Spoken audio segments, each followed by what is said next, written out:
Morning बच्चों। आज हम लोग इस वीडियो के ज़रिए क्लास 7 के तलबा और तालबात से मुखातिब होंगे। इनके सबक का उन्वान है शहद। आइए देखें। शहद का मज़ा तुमने ज़रूर चखा होगा। इसकी लज्जत और इसकी मिठास तुम्हें भली मालूम हुई होगी, लेकिन कभी तुमने इस बात पर भी गौर किया है कि ये मज़ेदार चीज़ जिसको तुम मज़े से खाते हो कहाँ से आती है? पहले ज़माने में लोगों का ये ख्याल था कि शहद की मक्खी हवा से शहद निकालती है और उसकी पैदाइश सितारों की मदद से होती है। आज भी बाज़ लोगों को ख्याल है कि शहद फूलों में पैदा होता है और मक्खियाँ उसको जमा कर लेती हैं, लेकिन हम तुम्हें असल बात बताते हैं कि शहद कैसे बनता है। शहद की मक्खियाँ फूलों का रस चूसती हैं। जब तक मक्खियाँ अपने छत्ते में वापस नहीं पहुंच जाती, ये रस उनके बदन की एक थैली में महफूज रहता है। इस दौरान मक्खी की बाज़ गिल्टियों से एक खास किस्म की रतूबत खारिज होती है, जो फूलों के रस को अंगूरी शक्कर बना देती है। इस तरह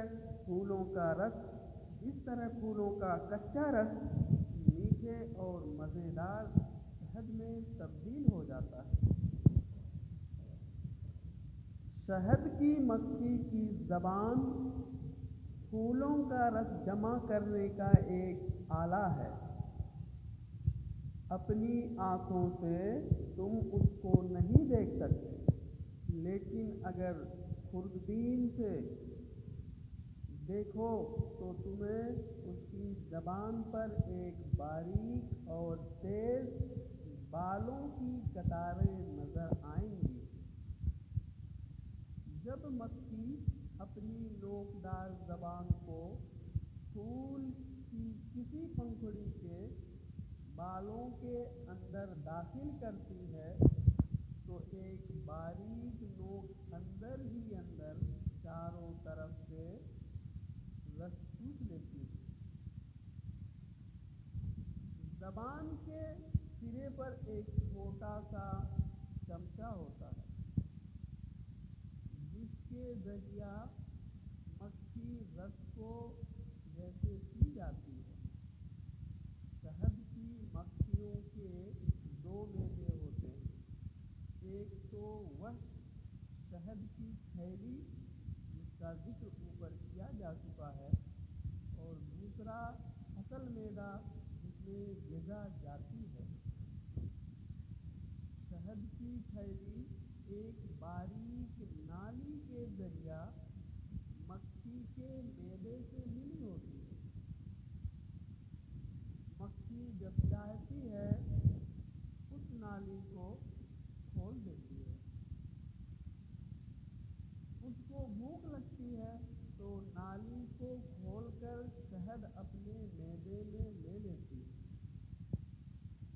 अगर तुम्हें ये मालूम हो जाए कि शहद के जमा करने में मक्खियों को कितनी मेहनत करनी पड़ती है, तो तुम्हें हैरत होगी। शहद का एक मामूली कतरा लेकर उसको 3 हिस्सों में तकसीम करो। ऐसा एक हिस्सा ही मक्खी की शहद की थैली में आता है, और इस थैली को भरने के लिए उसको 100 से ज़्यादा फूलों के पास जाना पड़ता है, और कभी कभी उसको जमा करने से पहले 2-3 मील तक इधर उधर फूलों की तलाश में उड़ना होता है।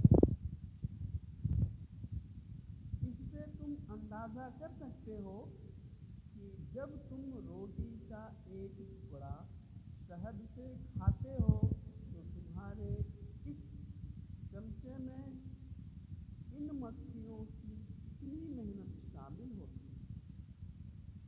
اس لیے کہتے ہیں کہ محنت کرنا اچھی چیز ہے، کیونکہ محنت کا پھل میٹھا ہوتا ہے۔ شہد کے چھتا سے شہد کے علاوہ موم بھی ملتا ہے۔ یوں سمجھ لیجیے کہ چھتا ایک شہر کی طرح ہوتا ہے جس میں راجا، رانی اور ان کی رعایا ہوتی ہے۔ مختلف مکھیوں کو الگ الگ کام کرنے ہوتے ہیں جو اپنی اپنی ذمہ داریوں کو خوبصورت ڈھنگ سے نبھاتی ہیں۔ تو اس طرح سے پیارے بچوں، آپ لوگ اس اپنے سبق جس کا نام شہد ہے اس کو اس ویڈیو کے ذریعہ بار بار دہراتے ہوئے اس کو پڑھیں گے اور اس سبق سے کم 2 صفحہ نقل لکھ کر کے اس گروپ میں سینڈ کریں گے۔